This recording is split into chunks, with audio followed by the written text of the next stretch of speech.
नमस्कार, कसे आहात सगळे? मी आहे अबोली. स्वागत करते तुम्हा सर्वांचं ड्रीम लाईफ या आपल्या मराठी यूट्यूब चॅनलमध्ये. आणि कालच जसं की मी तुम्हाला सांगितलं होतं किंवा दाखवलं होतं, मी केक बनवत होते, एक स्पेशल केक, आणि तोही आमच्या बाबांच्या म्हणजेच माझ्या सासऱ्यांची 75 आहे. तर त्यानिमित्त मी घरून केक बनवून आणला होता आणि आता आम्ही सगळे इकडे आलो आहोत. तर इकडे मी आणि माझ्या ननंदबाई मस्तपैकी असे 75, कारण 75वा वाढदिवस आहे, तर 75 दिवे बनवत आहोत. इकडे गव्हाचे दिवे आम्ही बनवणार आहोत. वेगवेगळे प्लॅन्स चालले होते, असं करायचं तसं करायचं, बट शेवटी नंतर मग निर्णय झाला की गव्हाचेच दिवे करायचे आहेत आणि ते छानही वाटतील. आणि आमच्याकडे 2 मोठ्या अशा, म्हणजे एक अशी मोठी प्लेट नव्हती 75 दिवे ठेवण्यासाठी, सो आम्ही 2मध्ये ते डिवाईड केलेले आहेत. सो इकडे माझा केक असा रेडी आहे आणि मीही आता तयारी केलेली आहे, कारण पाहुणे येऊ लागलेत आता. तर इकडे सार, भात आहे, या 3ही पातेल्यांमध्ये किंवा भांड्यांमध्ये भात आहे. इकडे कुरडई, पापड आणि भजी आहेत, शिवाय पुरणपोळ्या. 90 ते 100 पुरणपोळ्या आणलेल्या आहेत, कारण 30-40 जण जेवायला येणार आहेत. सो जेवायला म्हणजे कार्यक्रमाला येणार आहेत. आणि काल मम्मींनी मस्तपैकी असे गुलाबजामसुद्धा बनवून ठेवलेले आहेत, एवढे घरी, ओके, प्रत्येकाला द्यायला. सो 75वा वाढदिवस आहे आमच्या बाबांचा, त्यानिमित्ताने त्यांना हार वगैरे घालण्यात येणार आहे, तर तोही कस्टमाइज करून घेतलेला आहे मिस्टरांनी. आणि फायनली मी इथे काल व्लॉग संपवला होता, तिथूनच आपण आज व्लॉग सुरू करूया आणि पाहूया आता काय काय होते ते. सो एन्जॉय करा. कालचा व्लॉग तुम्हाला आवडलाच असेल, हाही आवडेल, नक्की पहा. डब्याचा कशाचा? हातोडी मारायचा खायचा. एकदम असे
त्याचबरोबर आपले वंचित बहुजन आघाडीचे धडाडीचे कार्यकर्ते, आमचे बंधू काळे साहेब या ठिकाणी उपस्थित असलेले, नुकतेच सेवानिवृत्त झालेले आणि आव्हाड साहेबांचे लाडके छोटे बंधू राज सोनवणे, वाढदिवसाची.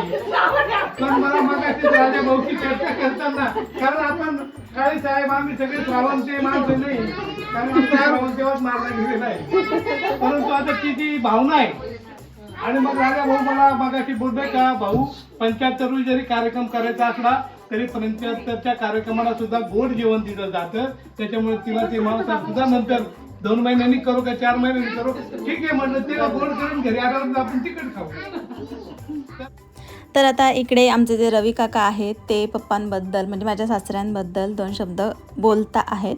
म्हणजे आपण म्हणतो ना एखाद्या कार्यक्रमाला पहिले प्रस्तावना किंवा स्टेजवर पहिला माणूस कोण जाईल बाबा बोलायला, तर ते म्हणजे आमच्या घरातून सगळ्यात पहिले असतात ते म्हणजे रवी काका. कार्यकर्ते आहेत ते, सामाजिक कार्यकर्ते, आणि त्यांना म्हणजे जमतं ते सगळं बोलायला. असं कोणाही बद्दल त्यांना कधीही स्टेजवर उभे करा ते बोलू शकतात आणि त्यांचा सेन्स ऑफ ह्युमर पण खूप छान आहे.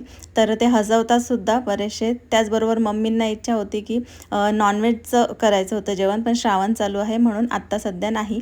तर त्यांची प्रस्तावना वगैरे झाली, ते छान बोलले आणि त्याच्यानंतर आमची बुद्धवंदना घेतली, जे काही आमच्या रिच्युअलनुसार आहे ते. सो ते केलेलं आहे आणि आता बर्थडे.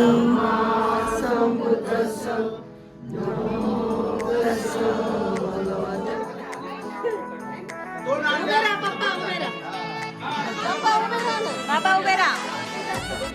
टाळ्या टाळ्या टाळ्या.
फोटो काढा इकडे बघा सगळ्यांनी.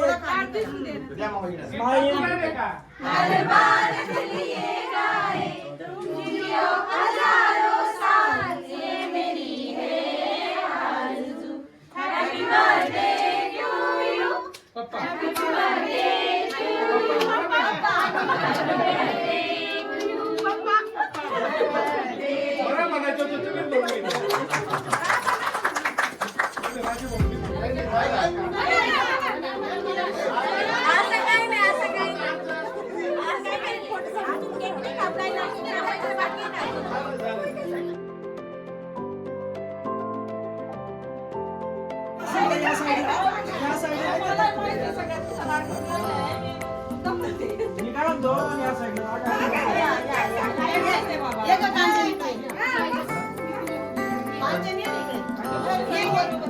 हो आवड साहेब नवीन योजना आणायची.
कट करा, सुरू ठेवा गाणं.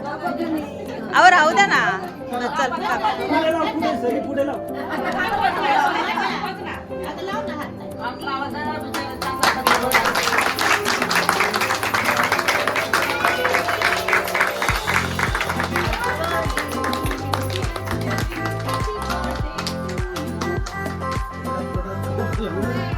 चमच्याने खाऊ घाला.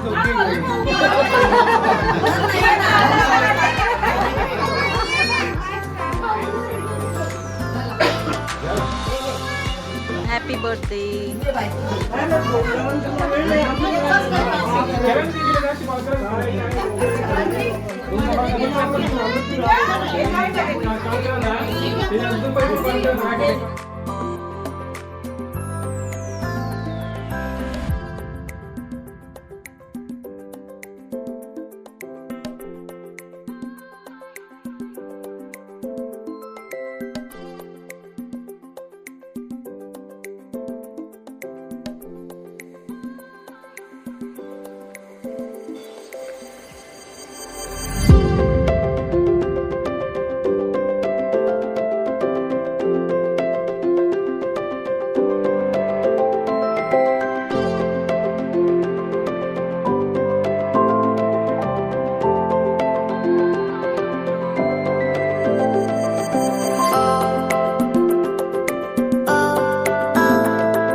तर अशा प्रकारे आमच्या बाबांची 75 छानपैकी साजरी झालेली आहे. सर्वांनी भेट दिली, भेटवस्तू दिल्या आणि त्याच्यानंतर मग जेवणाचा कार्यक्रम, पुरणपोळीचा साग्र संगीताचा कार्यक्रम होता आणि मस्तपैकी सगळ्यांचं जेवण झालेलं आहे. जसं की मी आधी म्हटलं की नॉनव्हेज करायचा बेत होता, बट श्रावण चालू आहे म्हणून मग ते राहू दिलं. बघूया नंतर केव्हा तरी. ॲक्च्युली पुढे काहीतरी प्लॅन्स आहेत, बट ते झाल्यानंतरच, म्हणजे सक्सेस झाल्यानंतरच तुम्हाला मी ते सांगेल, आत्ता काहीच नाही. बट नंतर मग आमची मेहफिल जमलेली आहे. ज्यांना जायचं होतं, घाई होती, ते गेले लांबचे पाहुणे आणि जवळचे जे काही होते ते थांबले. आणि मग थोडासा गाण्यांचा पण कार्यक्रम झाला, साग्र संगीत मीही गायले, आणखी काका मामा आमचे भाऊ त्यांनी पण गायलं आणि छानपैकी असा समारोप आमच्या कार्यक्रमाचा झाला. तर कसा वाटला तुम्हाला हा 75चा माझ्या सासऱ्यांचा कार्यक्रम नक्की सांगा, कमेंट करा आवडला असेल तर, आणि नवीन कोणी असेल तर नक्की सबस्क्राईब करा. असे छान छान ब्लॉग्स मी तुमच्यासाठी घेऊन येत राहील. तोपर्यंत tata bye bye. Take care. शेवटी माझं गाणं ऐकून नक्की जा. Bye bye.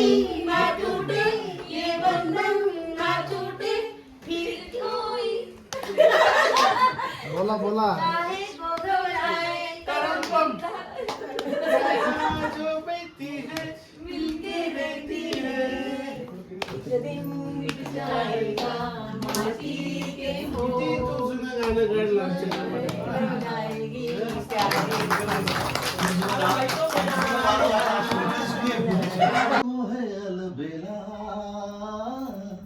हजारों में अकेला सदा तुमने देखा हुनर को न देखा वो तो है अलबेला हजार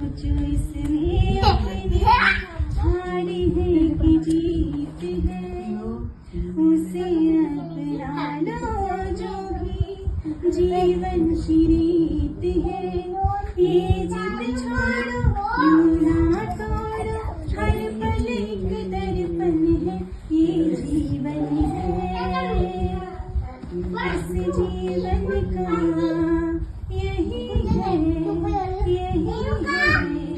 यही है थोड़ी गम थोड़ी खुशियाँ